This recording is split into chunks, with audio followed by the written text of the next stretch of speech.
Sa mga naganahan ako sa ilang country kay maskin Muslim area sila kay ano, modern ang mga tao diri,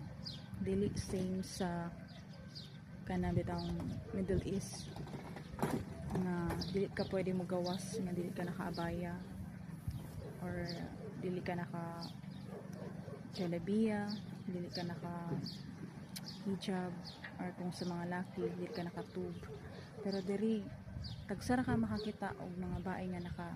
abaya, which is normal na sa ilaha.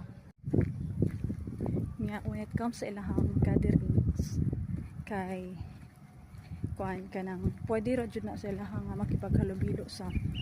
mga laki, di pares sa kanang kuan ba katong napakong katar sa una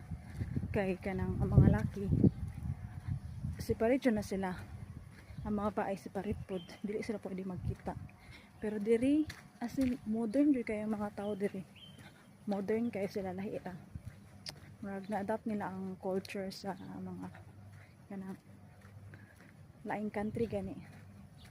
Basta makaanhim mong Egypt nindot jud siya kayo, murag sa tanan na mga country nga naadtuan ako is isa na siya sa mga sa tanan na mga Muslim country nga naadtuan ako is isa ni siya sa pinaka open o pinaka modern.